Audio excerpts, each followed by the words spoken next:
Good morning to all of you. तो आप सबका यहाँ पर स्वागत है। आई होप आप सब लोग उठ चुके होंगे सुबह। जल्दी जल्दी उठ जाइए, जो नहीं उठे हैं आपको याद होना चाहिए कि भाई 7 बजे आपका लेक्चर आता है। कब कब आता है? मंडे, वेडनेसडे और फ्राइडे सुबह 7 बजे आपकी ये आर्ट एंड कल्चर की क्लासेस चलती है, मेरे द्वारा पढ़ाई जा रही है। अगर आप नहीं देख रहे हैं तो जल्दी से उठिए और देखना शुरू करिए इसको, क्योंकि देखिए आने वाले एग्जाम्स के लिए आर्ट एंड कल्चर आपका एक बहुत बड़ा रोल प्ले करता है, ना केवल पीटी में बल्कि मेंस में भी काफ़ी इंपॉर्टेंट टॉपिक और काफ़ी इंपॉर्टेंट सब्जेक्ट हो जाता है। इसको समझना थोड़ा मुश्किल हो जाता है क्योंकि कुछ टर्म्स ऐसे होते हैं, तो उसके लिए मैं यहाँ पर हाजिर हूँ आप सभी के लिए। तो फिलहाल बात करते हैं आज के अपने लेक्चर की। तो जो बच्चे देख रहे हैं मेरे लेक्चर्स को कंटिन्यू, तो उनको पता होगा मंदिर स्थापत्य का जो हमने कार्यक्रम शुरू किया था, तो उसमें हमने नागर शैली को पढ़ा था, मंदिर शैली को, फिर हमने द्रविड़ मंदिर शैली को पढ़ा था। इसके बाद आज हम यहाँ पर बेसर शैली मंदिर स्थापत्य को पढ़ने वाले हैं। तो ये मिली जुली सरकार है। इसमें आप देखेंगे कुछ लक्षण आपको, अच्छा ये पेन आपको दिखेगा ही नहीं शायद, इसमें मैं यहाँ लिख दूं, तो कुछ लक्षण इसमें आपको नागर के दिखेंगे, नागर शैली के, और कुछ लक्षण इसमें आपको द्रविड़ शैली के देखने को मिलेंगे। लक्षण मतलब क्या, उसको कोई बीमारी नहीं है। I mean to say that कि उसमें आर्किटेक्चर में कुछ कुछ चीजें, कुछ प्रभाव आपका इसका देखने को मिलेगा इसमें, और कुछ प्रभाव आपका इसका जो है इसमें देखने को मिलेगा। दैट मीन्स आर्किटेक्चर की जो इनकी मूर्तिकारी होगी, जो चित्रकारी होगी, वो सारी चीजें मिक्स आपको देखने को मिलेंगी। तो चलिए, आप रेडी है? पेन पेपर निकाल लिया या नहीं? पीडीएफ दे दूंगी, लेकिन अभी तो फिलहाल लिखना जरूरी है ना। आइए शुरू करते हैं।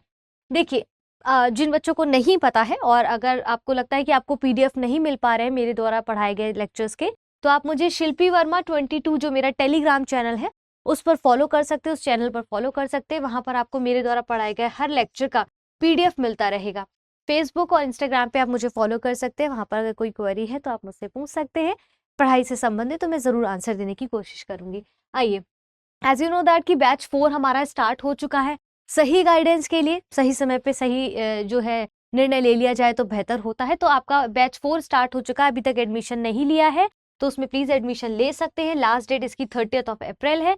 आपको पता होना चाहिए, और जो कि कुछ लोगों को पता भी होगा जिन्होंने एडमिशन लिया है, कि शाम को 6 बजे हमारी क्लासेस शुरू हो जाएंगी। लाइव हो चुकी हैं, और 18,999 रुपए मात्र में आपको, अगर मेरा ये कोड इस्तेमाल करते हैं, तो मेरी क्लासेस और ये जो पूरा बैच है उसमें एडमिशन लेने का मौका मिल सकता है। आइए चलिए शुरू करते हैं। देखिए, जैसा कि भी मैंने स्टार्टिंग में बताया, बेसर शैली, देखिए मंदिर स्थापत्य जब हमने शुरू किया था तो सबसे पहले नागर शैली को कंप्लीट किया। तो नागर शैली के पढ़ने के बाद, अगर हमने पूरा पढ़ा है तो नागर शैली पढ़ने के बाद फिर हमने द्रविड़ शैली को कंप्लीट किया।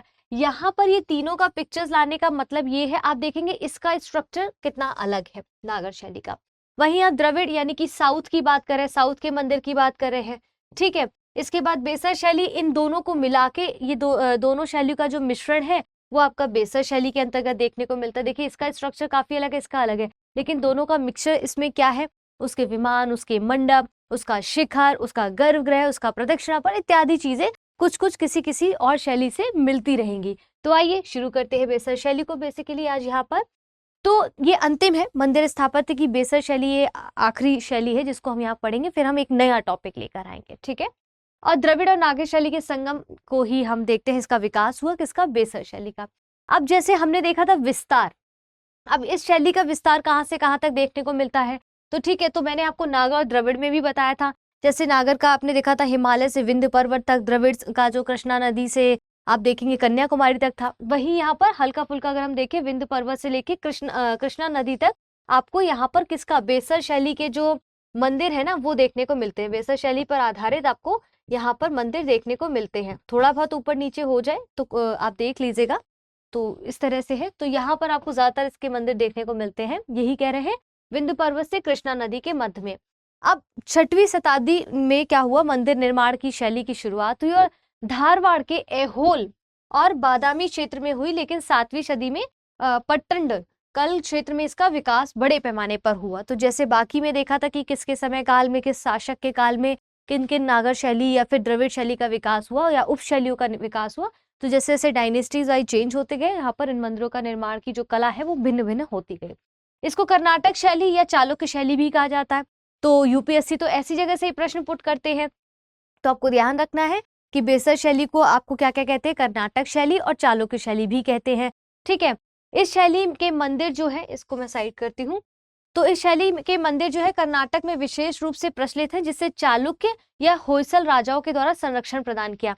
तो जैसे ही हम आगे पढ़ेंगे, हमने कहा था ना डायनेस्टी वाइज अलग अलग साम्राज्य राजा है, अलग अलग शासक आए, तो उन्होंने अपने शासनकाल के दौरान अलग अलग शैलियों का निर्माण कराया। तो जैसे हमने नागर शैली में उपशैलियों को पढ़ा, वैसे हम इसमें भी पढ़ेंगे। जैसे हमने द्रविड़ में पढ़ा, वैसे हम बेसर में पढ़ेंगे। वैसे हम पढ़ेंगे होयसल उपशैली, यानी कि उस समय के जो राजा थे उन्होंने किस प्रकार से इसमें थोड़े चेंजेस करके इन शैलियों का निर्माण, इन मंदिरों का निर्माण कराना शुरू किया। अब इसे चालुक्य शैली क्यों? क्योंकि चालुक्यों ने भी इसको संरक्षण दिया था, तो उनके नाम पर इसका नाम रख दिया गया कि इसको चालुक्य शैली भी कहते हैं। कर्नाटक शैली भी बेसर शैली को कहा जाता है। ठीक है, इसके बाद ये हमने देखा यहाँ पर, आप बाकी का यहाँ पर मैंने बताया था, ये आपका नागर शैली के मंदिर यहाँ पर देखने को मिलते हैं। ठीक है, इसके बाद ये आपका बेसर होगा, यहाँ पर आपका द्रविड़ शैली के देखने को मिलते हैं। ठीक है, आपको मैंने बताया था, याद होना भी चाहिए, और जिसने नहीं देखा है उसको रिवाइज करिए जाके। आप कह रहे हैं जिस समय उत्तर भारत में गुप्त शैली के मंदिरों का निर्माण हो रहा था, लगभग उसी समय ऐहोल में भी पत्थरों का जो है संरचनात्मक रूप से कह सकते हैं, या फिर हम पहाड़ियों चोटियों को काट कर भी इन मंदिरों का निर्माण कराया जाता था। मोस्टली वही आपको मंदिर देखने को मिलते हैं। इस शैली के मंदिर बलुआ पत्थरों से भी बनाए गए हैं। ये भिन्न विशेषता बाकियों से आपको भिन्न करती है, लेकिन कुछ कुछ लक्षण आपको दोनों शैली यानी कि नागर और द्रविड़ शैली के मिक्सचर आपको देखने को बेसर शैली में मिलेंगे। अब इसकी विशेषताएं क्या है, क्या विशेषताएं, क्या भिन्नताएं हैं?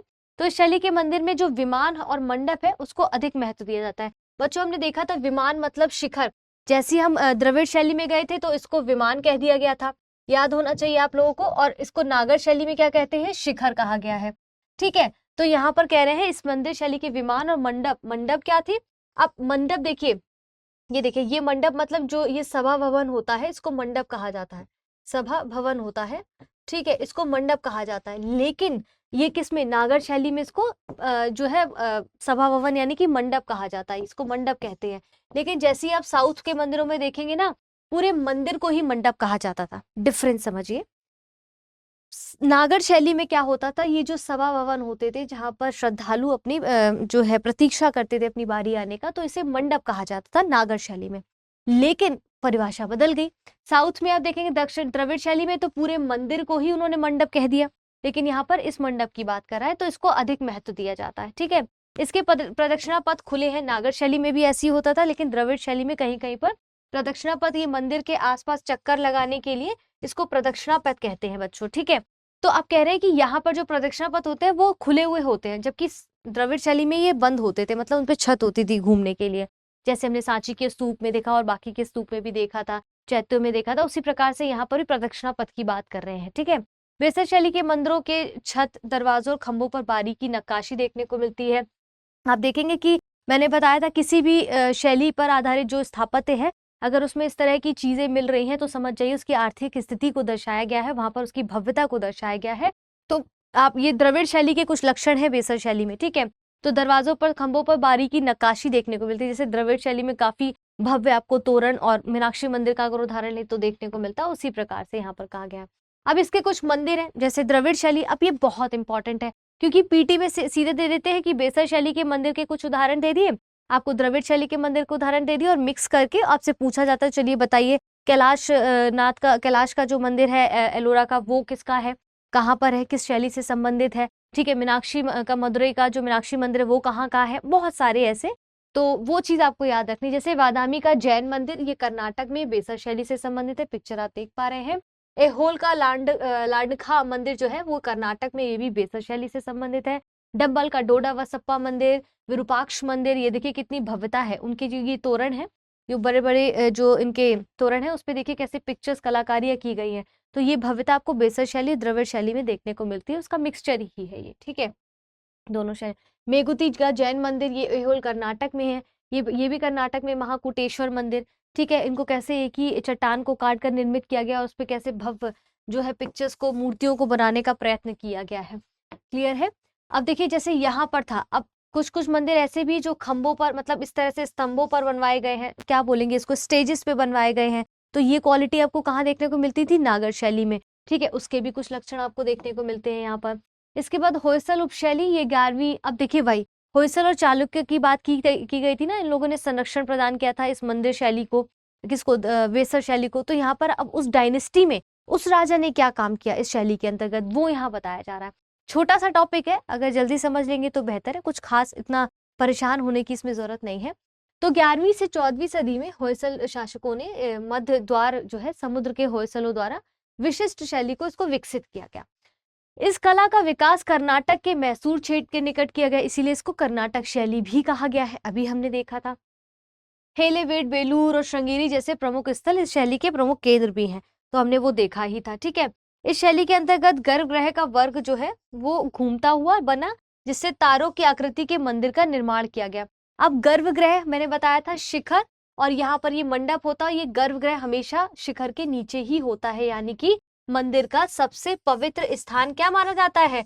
गर्भगृह माना जाता है। और गर्भगृह के ऊपर ही हमेशा आपको शिखर या फिर जिसको हम विमान कहते हैं, ठीक है, ये पाया जाता है। तो याद रखिएगा ये। और ये आपका क्या होता है? मंडप होता है। मैं कई बार बता चुकी हूँ, बार बार आप भूलना नहीं है। ठीक है, तो ये तारों की आकृति के मंदिरों का निर्माण इस तरह से किया। अलग अलग विशेषताएं हैं, जैसे शासक आए, उन्होंने जैसा शासन किया अपनी इच्छा के अनुसार वहां पर कार्यकलाप कराना शुरू किया। होयसल कला की विशेषताएं, अब इस समय में जो डायनेस्टी थी, जो साम्राज्य था, उस वक्त में कैसी क्या विशेषताएं रही, मंदिरों में क्या भिन्नताएं रही हैं, क्या पहले से अलग थी या सेम थी, या उनकी चीजों को अडॉप्ट करते हुए उसको कैरी फॉरवर्ड किया है। तो इस शैली के अंतर्गत जटिल डिजाइन वाले मंदिर बनने लगे, जिससे तारों की आकृति के मंदिरों का निर्माण किया जाने लगा। ठीक है, तो थोड़ा सा क्लिष्ट डिजाइन, थोड़ी सी और बारीकी से उसको बुना जाने लगा, उसको तराशा जाने लगा। ठीक है, केंद्रीय हॉल के चारों ओर वही जो मंडप हम देखते थे, सभा भवन जिसको कहते हैं, उसके चारों ओर अनेक मंदिरों का निर्माण कराया गया। कुछ इस तरह के भी पंचायतन शैली के भी उदाहरण यहाँ पर देखने को मिले। क्यों? क्योंकि नागर और द्रविड़ शैली के मिक्सचर है ये। ठीक है, इस शैली के मंदिर निर्माण में मुलायम पत्थरों का प्रयोग किया गया, जैसे हमने देखा पहले शुरुआत में ही देखा था ये। और इसके बाहरी और भीतरी भाग को बहुत अधिक अलंकृत किया गया था। तो वहां की अलंकृत जैसे ही पता चल जाए कि किसी मंदिर की भव्यता को दिखाने के लिए यहाँ पर खूब सारा शिखर पे, उसके तोरण पे अलंकरण किया गया है, यानी कि उसकी आर्थिक, ठीक है, उसकी सामाजिक, उस समय की सामाजिक और राजनीतिक परिस्थितियों को वहां पर दर्शाने का, जो है प्रयत्न किया गया है। तो पता चलता है राजा आर्थिक रूप से कितना सशक्त है, कितना सक्षम है, या वहां की जो समकालीन परिस्थितियां हैं वो कैसी हैं, क्या बाह्य आक्रमण को भी वहां पर दर्शाया गया है, क्या वहां पर जीवन शैली को दर्शाया गया है। तो उस समय के मंदिरों की भव्यता अपने आप में पूरी उस इतिहास को बता देती है, चित्रों के माध्यम से, मूर्तियों के माध्यम से, आर्किटेक्चर के माध्यम से। अब मंदिर को ऊंची जगती मतलब चबूतरे पर बनाया गया। अभी हमने देखा था ना, ऊपर स्टेज के ऊपर बनाया गया, ये कहाँ के लक्षण है? ये नागर शैली के हैं। तो रिवाइज करते रहिए, वरना कंफ्यूज हो जाएंगे, और एक पेपर में नागर, द्रविड़ और बेसर शैली के कुछ कुछ विशेषताओं को नोट करते रहिए। चाहे तो मुझे टेलीग्राम पर भेज कर दिखाइए सही बना है या नहीं। दीवारों और सीढ़ियों का निर्माण जिगजैग पैटर्न में किया जाने लगा। ठीक है, मंदिरों के सभी कक्षों पर शिखर थे, जबकि ये कुछ लक्षण आपको साउथ के जो द्रविड़ शैली उसमें भी कहीं कहीं पर उपशैली में देखने को मिले हैं, जबकि उसमें ऐसा नहीं है नागर शैली में। ठीक है, मंदिर के सभी कक्षों पर शिखर थे, यानी कि सभी जगह गर्भगृह के कुछ कुछ देवता विराजमान रहे हैं। ठीक है, तो ये सब चीजें हैं इसके अंदर। अब देखिए यहाँ पर एलोरा में जो कैलाश मंदिर है, ये काफी फेमस मंदिर है और पीटी में इससे प्रश्न पूछा गया था। तो ये मंदिर राष्ट्रकूटकालीन मंदिरों का सबसे अच्छा उदाहरण माना जाता है, और इसे लंबे समय में कई चरणों में पत्थरों को काट काट के, यानी कि संरचनात्मक रूप से इसको बनाया गया था। इसका भव्यता को आप देख सकते हैं, और भी बहुत बड़ा है। इसका एक एग्जाम्पल के तौर पर सैंपल है ये। जहां अन्य मंदिरों का निर्माण नीचे से होना शुरू होता है, वहीं इसका निर्माण चोटी से शुरू होता है। तो ये अलग विशेषता है इसकी एलोरा मंदिर की, यहाँ कैलाश मंदिर की। जैसे मंदिरों का निर्माण करता है, नीचे से धीरे धीरे स्ट्रक्चर शुरू होता है। इसका इस तरह से पत्थर काट के बनाया जाता था, पहले चोटी, इसके बाद इसकी प्रक्रिया इस प्रकार से, यानी ऊपर से नीचे की ओर शुरू होती थी। इसकी अलंकरण संपदा और मूर्तियां दक्षिण के सारे मंदिरों की मूर्तियों से ज्यादा आकर्षक है। जैसे साउथ में मैंने कहा ना कि बहुत भव्य मंदिर बनाए जाते थे, बहुत विशाल मंदिर बनाए जाते थे, लेकिन यहाँ पर कहते हैं उससे भी ज्यादा यहाँ पर अच्छी मूर्तियां और अलंकरण जो है किया गया है इन मंदिरों में, बेसर शैली के मंदिरों में। ठीक है, तो यहाँ पर ये बोली गई है बातें। फिलहाल जैसा कि मैंने बताया था कि ये मंदिर स्थापत्य का हमने मंदिर स्थापत्य पूरा कंप्लीट कर लिया है। ठीक है, मंदिर स्थापत्य को पूरा हमने कंप्लीट कर लिया है, इसमें नागर, बेसर और द्रविड़ शैली को। अब हम नया टॉपिक लेकर आएंगे, जिसमें देखते हैं, लेट्स सी क्या होता है। तो ये सरप्राइज बना रहे तो अच्छा है। फिलहाल आप एडमिशन लेना चाहते तो ले लीजिए, 30 अप्रैल लास्ट डेट है। सही मार्गदर्शन मिल जाएगा आपको। डेली लाइव क्लासेस शाम को 6 बजे होती हैं। अगर आप मेरा कोड इस्तेमाल करते हैं SB लाइव, तो ये फीस जो आपको 30,500 रुपए की है, वो मात्र 18,999 रुपए में प्राप्त होगी, अगर आप मेरा कोड इस्तेमाल करते हैं। ठीक है, आइए देखिए फिर इसके बाद मैंने बता दिया था कि आपको मेरे टेलीग्राम चैनल जो कि शिल्पी वर्मा, एक्चुअली मुझे बार बार इसलिए बताना पड़ रहा है क्योंकि बहुत से बच्चे अब भी कंफ्यूज हो जाते हैं। तो ये मेरी टेलीग्राम आईडी है शिल्पी वर्मा 22, इस पे आपको मेरे सारे पीडीएफ मिलते रहेंगे। मेरे द्वारा एक और नया जो है प्रोग्राम जो भी चालू किया गया है RRR, जिसको आपने देखा होगा RRR करके, मूवी नहीं है प्रोग्राम है, तो इसको शुरू किया गया। इसमें रैपिड रिवीजन होगा, तो उसमें भी आपको एक आर्ट एंड कल्चर पर बेस्ड मैं एक वीडियो लेकर आऊंगी जिसमें समझाऊंगी कैसे क्वेश्चंस को टैकल करना है। भले ही मैं वो आर्ट एंड कल्चर की क्लासेस लूंगी, लेकिन वो आपको बताने का तरीका होगा कि और कैसे सब्जेक्ट्स में उन मेजर चीज़ों पर थोड़ा विशेष ध्यान देना होता है। फिलहाल के लिए इस वीडियो में इतना ही। जल्द मिलेंगे एक और नए टॉपिक में आर्ट एंड कल्चर के साथ। मेरी क्लासेस आपको मंडे, वेडनेसडे और आपको कब मिलेंगी? फ्राइडे को, ठीक है। मंडे, वेडनेसडे, फ्राइडे सुबह 7 बजे आपको मेरी क्लासेस उपलब्ध हो जाती हैं। कोई क्वेरी है तो मुझसे बेझिझक आप मेरे किसी भी सोशल मीडिया हैंडल पे पूछ सकते हैं। चलिए, धन्यवाद।